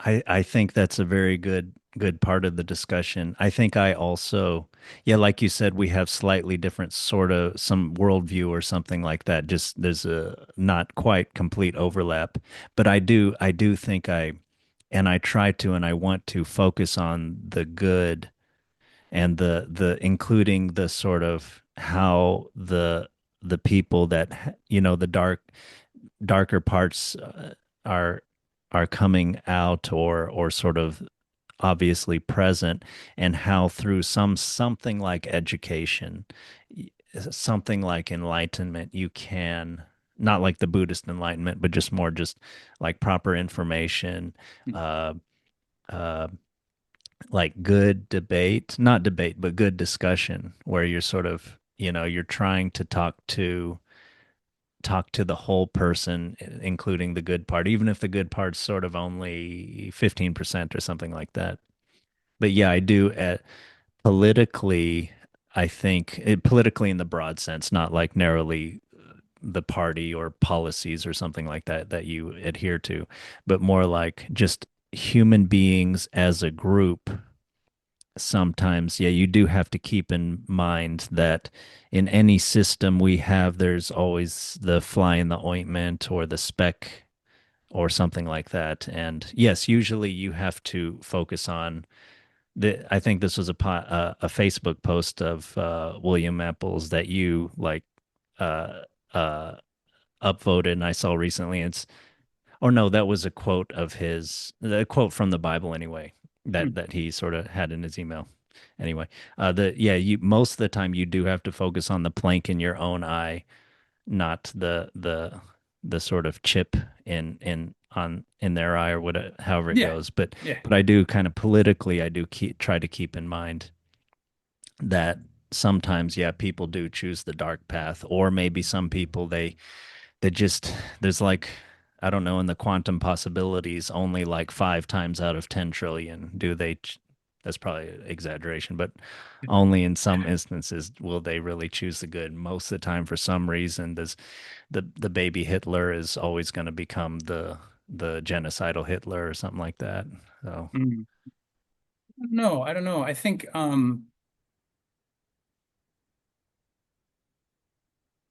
I sort of I've been sitting with my perspective and like where it comes from and how I balance between the two. And I think I come at it from a perspective of, like you're saying, like if I can remove the thing from my own eye, yeah, and the thing that I talk about and the way I be in the world and the sort of vibe that I cultivate around myself is like, mm, hey, we're all here to do the best we can to get the thing out of our eye, to clear. If yeah, you want to mix your metaphors, like there's some sort of a flow of goodness that can happen. yeah, We can connect with something good and we can sort of channel it into our lives, through morality, through good thoughts, through positive emotions, through facing our own demons, through being able to sit with our negative emotions. Like there's a bunch of ways to do that, but I believe there is a positive current in the world that I can align myself with. And the thing you're talking about, the beam in the eye, is the thing that blocks me from seeing that. yeah, So if I work to be aligned with that good force as best as I can and let that force work through me in the world as best as I can, which I'm not very good at, but that's the intention, yeah, that then my hope is that the people who choose the darker parts, um, they don't want to be around somebody who's trying to do good things. Like it doesn't it like I would welcome them with the interest of, well, talk to me about your darkness, talk to me about the beam in your eye, talk to me like what are you yeah, working on? What's going on for you? Let's try and help you out. Most people who choose the darker path don't want that, and so they leave. or they stick around because part of them wants that, and then it's like, okay, cool, how can I help that part of them? But if they're genuinely going to continue to choose a darker path, then I don't know. But then, you have Socrates, you have Jesus. Like, these are people Yeah. who did what I'm talking about way better than anything I could ever pull off in my life. They got killed for it. So it's Yeah. not I don't think you ever like get rid of the darkness. And I don't know if they were trying to do that, but that's the lesson I take from them is like I have no interest in should I achieve any level of skill and talent at this thing that I'm talking about, this generating of a good flow. I'm not trying to get rid of the darkness in the world. I don't think I can. I have an opinion that I don't quite understand, but there's something like I can't explain, but I think there's something about darkness and suffering and being able to take that road that is necessary. I don't think we get rid of Mm, that from the human mm, experience. I don't think we should mm, try to get rid of that from the human experience. mm, But I think it's up to everyone to make a choice in how they're going to try and enact their life, what they're going to try and do while they're alive. And so, like, that's always going to be there. I'm not going to get rid of it. I'm not going to fight it. I'm just going to shine as bright as I can, um, get the stuff out of my own eyes as best as I can, see the world as clear as I can, see what is asked of me, and enact it as best as I can in the hopes that it does something like Robin Hood. It nourishes the system. There's mm, still going to be corrupt people. There's still going to be poor people. There's still going to be suffering. But the whole thing as a whole will be like the structure will raise. So they'll still mm. be like, Yeah. all the way down the center to the lower, but the whole thing will raise and then people will have an easier time. They might not even recognize it. They might not even know it, but it'll just be smoother. Um, that's kind of my attitude. So my thought when it comes to like, a dark Robin Hood or something is like, well, if I was in the situation where I was the legitimate ruler and there was a famine on the land and the people were struggling and I knew there was already this rebellious spirit in the population and I was trying the best I could, and then this guy came and took advantage of me, like what would I do? Like in that moment, I think I would want to go and meet with him Mm, and see what kind of a man he was if I didn't know mm, already. Good And point. Yeah. see, does he have a legitimate grievance that I can resolve? Is there some project of his that needs support that isn't, I guess that's still a legitimate grievance, but like, Mm, is there a way I can support him and show him that, hey, you're a part of a functioning society. We're trying to function as a whole. Like, help me function this society better, if mm, I can use it as a verb. mm, Um, and then in that moment, seeing what his response is, and if he chooses, oh no, I do want things to be better, then it's like, great, come on board. Let's see what we can do. You have this is what Robin Hood does, right? He wins over Little John. He wins over the Yeah. Crabstaff guy. Like he gets these people that are sort of in the in-between part. He gets them on his team Yeah. because he cares about them. Yeah. Whereas, like, if you go and you meet, as a legitimate ruler, you go and you meet this dark Robin Hood, and he's just like, fuck you, man. I don't want to deal with Yeah. you. Then Yeah. you're like, okay, well, you have people that choose the thing about the dark path is it devolves, it falls apart. So Mm, with enough time, it will fall apart if you don't do something to reinforce it.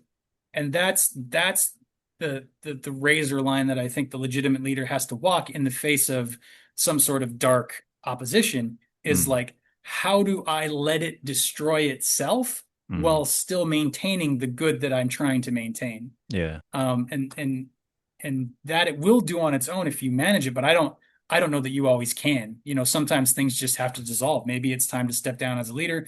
Maybe it's time for your society to collapse down and be reborn later as something else. Like who can Yeah. say for sure? But I can say all of that. And then I look at human history and I look at like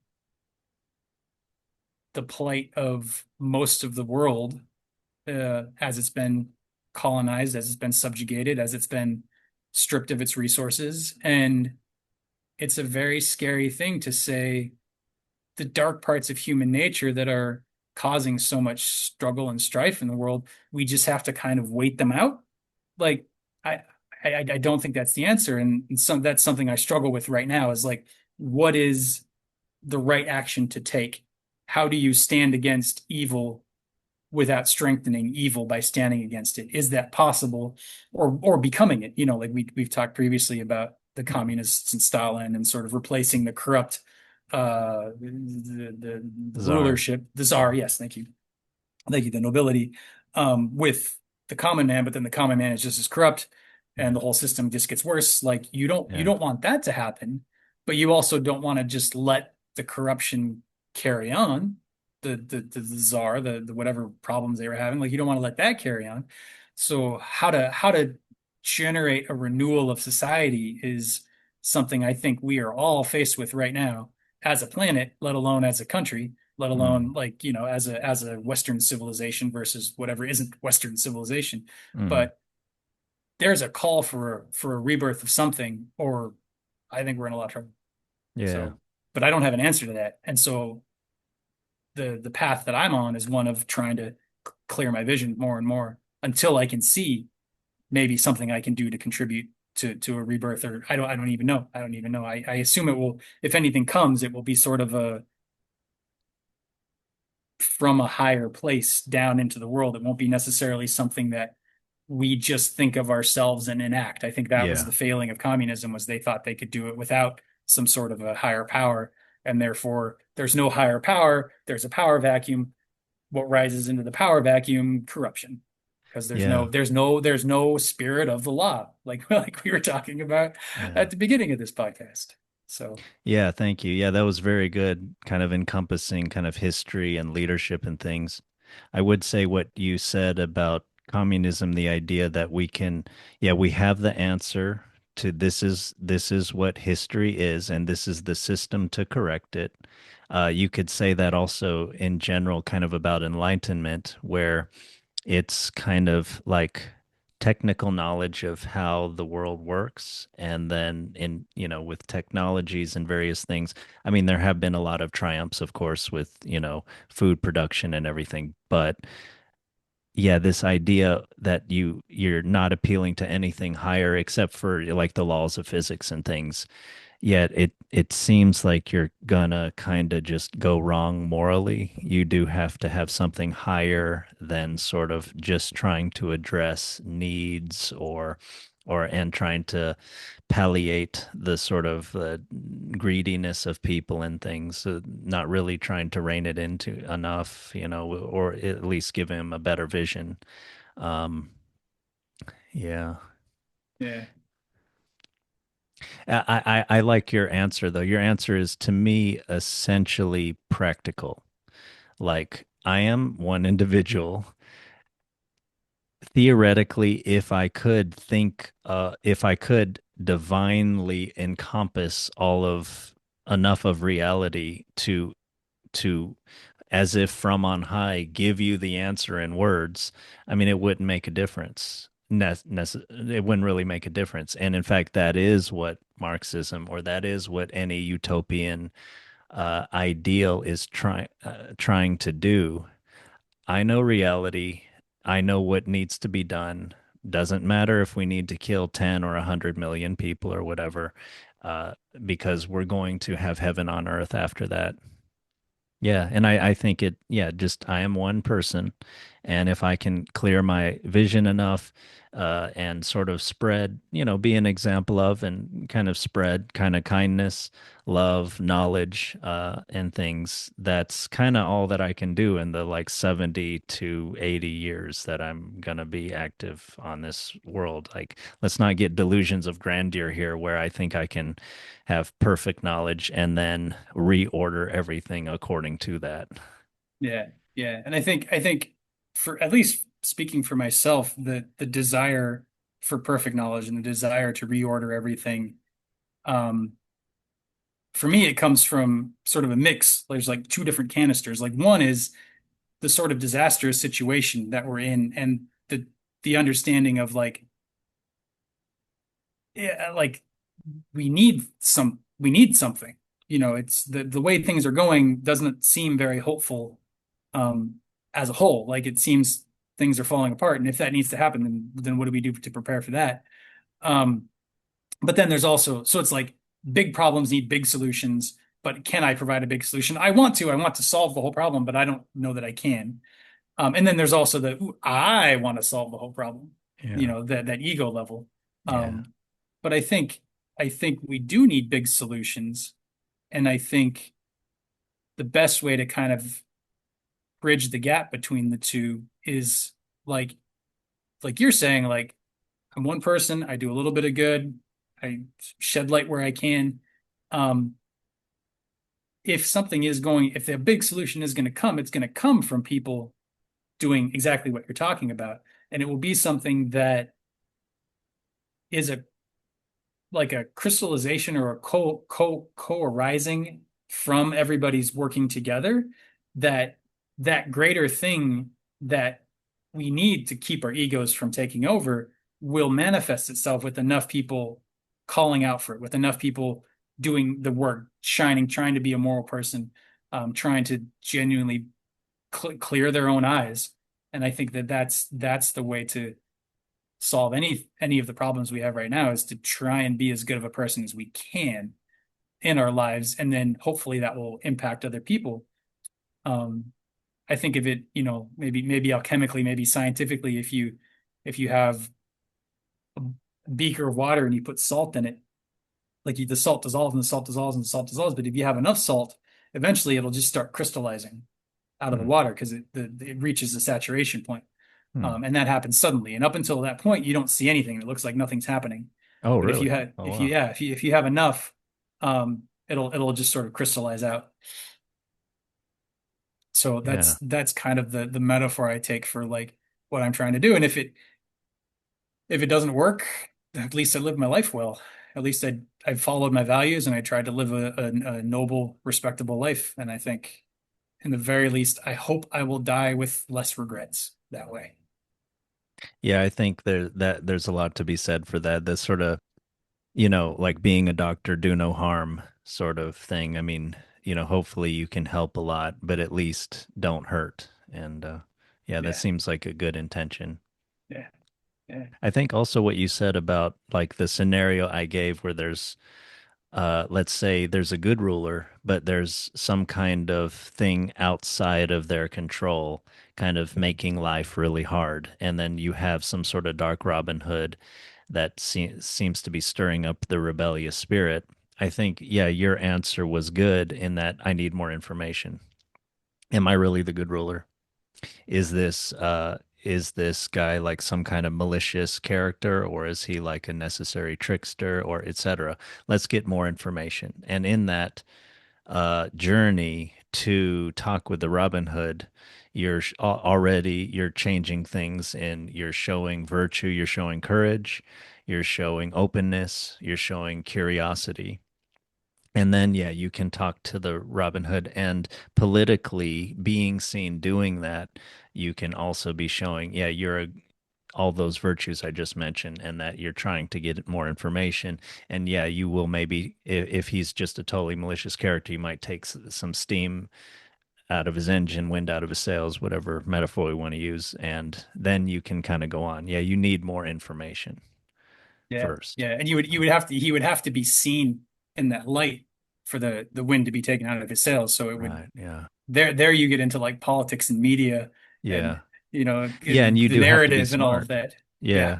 yeah, And yeah, like Robin Hood with his willing to not pay off the proprietor of the Blue Boar Inn, but yeah, being practical and sort of, no, don't don't think that you can be a leader even of your own life and completely ignore appearances, other people's psychology and things like that. You do have to kind of cater to that a little bit probably. And the higher you go, the more you'll have to cater to that, and hopefully you just don't lose your soul in the process. yeah, yeah, yeah. Trying to maintain that original inspiration or spark of virtue while out in the world, and not have it be taken or blown out by it. It's definitely uh, you see that happen a lot. You know, And I think with the picture you painted also of the sort of, you do have to be open to maybe your society is going to collapse. You know, the it's debatable whether the highest thing is to keep the political order going. I mean, all societies do kind of fall eventually, and maybe, yeah, your society is failing because it's senile and it's time for it to die, something like that. Maybe you do have to lose your life in that. in sort of gracefully transitioning to its death or something rather than, paroxysms of sort of, like not accepting it. Yeah, yeah. Oof. So for the third story, do you Yeah. still have energy to discuss that? Oh, I do. Yeah, yeah, yeah, yeah. It's been a wide-ranging conversation. I'm just Yeah. chuckling about it. Um, Third story. I didn't actually have much to say about that because it Mm, was um I mean it seemed to be what it was. You know, it's the sheriff sort of like we already said, but the sheriff finally, doing his authority in an authoritative way, mm, doing the thing he's sort of hired to do. He's supposed to keep the men at arms and he's supposed to keep the peace, and mm, ostensibly that's what he should be doing. mm, And he hasn't been. So he finally kind of steps up to that, but he fails. mm. And we almost lose Will Stutley, but we don't, and he's rescued, and um, it's enough to send this sheriff off. He's done. It finishes him. No, he doesn't have anything after that. Yeah.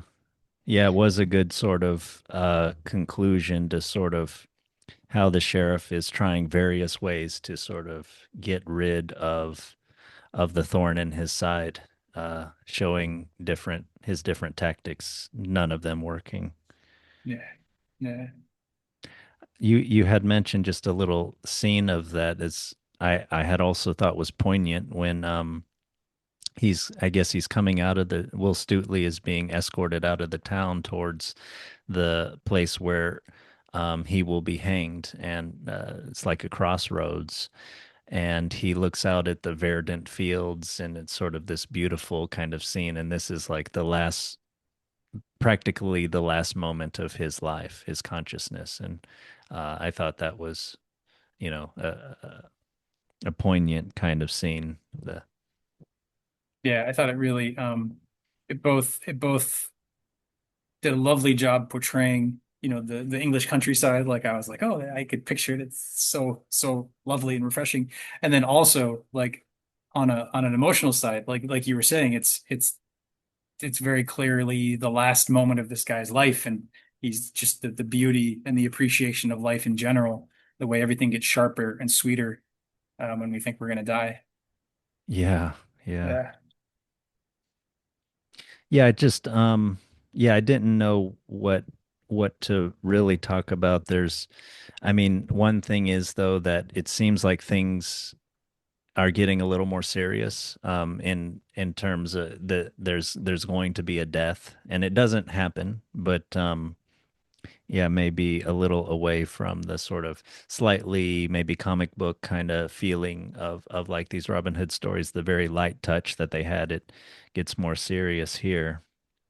Yeah, for sure. It does. The stakes get higher. Yeah. Yeah, I thought yeah, and it's interesting that Little John is kind of the one that shows up the most in the battle with the guards of the sheriffs. Um, but I don't know what to make of that. Just it's maybe just another portrait of just how brave and competent in fighting Little John is, to sort of, yeah, be at the Yeah. forefront. It is kind of interesting. Robin Hood hardly, I mean, he's described as being there, but we don't really hear anything about him during the battle at all, which Hmm, he's the hero of a heroic story. Like, yeah, how do we not see him? And it is Little John. And that is interesting. I wonder, you mentioned something about Little John, working for the sheriff or something, and I saw a couple of chapter headings seem to focus on him. So I'm curious, going forward, if there's like what comes of it, but can't speak to that yet. yeah, yeah. That might be part of just, yeah, a refocusing on Little John a little bit as the story arc goes on. I thought of also though Robin Hood not being at the head of the battle. It's sort of like, to me, maybe I just see everything through this light, but he is maybe like a little bit of a leader. Like, I would think in even in martial settings, the leader would want to be a little bit careful risking themselves because they're so sort of important to the welfare of the group and the society for Robin Hood. Yeah, no, that's a good point. That's a good point. It may have been just something that was expected, um, by even just the writer, or by within the story itself, by the characters, of like, yeah, of course he's not going to be on the front lines. He's the leader. Yeah. Yeah. Well, yeah, very good, wide-ranging discussion. Did you want to bring anything else up about this story, Robin Hood, and legitimacy of leadership? I don't think so. I think I guess one thing, it was interesting to see the king kind of pop up, as just the king. I always expect the Robin Hood stories to be, I mean, we've been talking about them as if the legitimate ruler is missing and whatever. And here the king's presented as the king, and he seems very kingly, and his wife is described as lovely or beautiful, or so they're sort of lauded in this way. Mm, And he just seems like he doesn't want to be involved, which is kind of a step, kind of a bad thing for a leader to be. But then also, I think he's in his rights to say, no, you're supposed to be handling this. This is your yeah, area of authority. I'm not, I'm you're doing that for me. So I'm not going to come in and, like, yeah, so he seems to kind of do the right thing there. So it is kind of interesting to see the king of the land not portrayed in an ill light, despite the fact that we're still waiting for, Richard the Lionheart to come back and kind of set everything right. Um, be interesting to see how that plays out as we go through, because I've not read the Howard Pyle version before. This is my first time sort of wading into his version of it. mm. I've I've got Walt Disney and Kevin Costner and Mel Brooks running through my mind most of the time. What's the Mel Brooks? Is that the Prince? Wait, what It's is it? the Men in Tights, I Robin Hood saw Men in that. That was Tights. really good. Yeah, yeah, yeah, yeah, Robin yeah, Hood Men in Tights. Got if you yeah. haven't seen it, you've got to see that. I mean, Definitely, definitely. Yep. Yeah, what Men in Tights. Prince of Thieves is the one with Kevin Costner. That was just classic hero story. I think he's coming back from the Crusades himself in that one, and yeah. he's lost his home. Um, Isn't so that he, one kind of disliked? I mean, is was that a good version? I don't remember. It's I was Okay. I was young enough that it was like, oh, it's fun. It's a Robin Hood movie. Yeah. I had the video game on the Nintendo system as a kid. I remember that. It was a pretty fun game, despite being, a franchise. Usually the franchise games are pretty bad. Oh, really? Um, Yeah. Oh, yeah. But anyway, um, yeah, I just wanted to point that out about the king, that I was sort of surprised to see. It wasn't painted as an entirely bad wasteland. It's just sort of within Nottingham and within Sherwood that sort of seems to have fallen apart. The social order seems to have fallen apart. yeah, right. Yeah, he goes into London town and it's not obviously like a Babylon. It's not this decadent, villainous king or anything. Yeah, Yeah. yeah, But maybe more on that later or something like that. yeah, Maybe there's some more subtle things, but yeah, just delegating power to this guy who obviously has power, with all the men he has at his disposal, well equipped. I mean, yeah, that would be something that a normal ruler would do. yeah, yeah. And I think sheriff is technically a low level, um, nobility. I think it was, like kings, and then like princes and dukes and counts, and then like sheriffs, like way down at the bottom. So he's sort of just this low level, middle management kind of guy, which he very much acts very middle management. Yeah.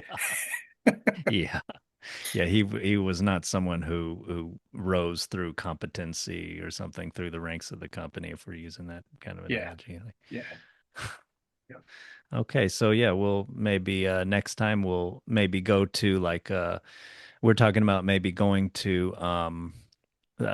back to maybe a folk tale like either Grimm's Brothers or Von Schoenworth, and then maybe returning to Robin Hood after that and kind of continuing on through the Howard Pyle version until we kind of get to the end. And yeah. Mix it up a little bit. I think if we go all Robin Hood all the time, I might get a little bored of it. So, yeah, and that they might as well.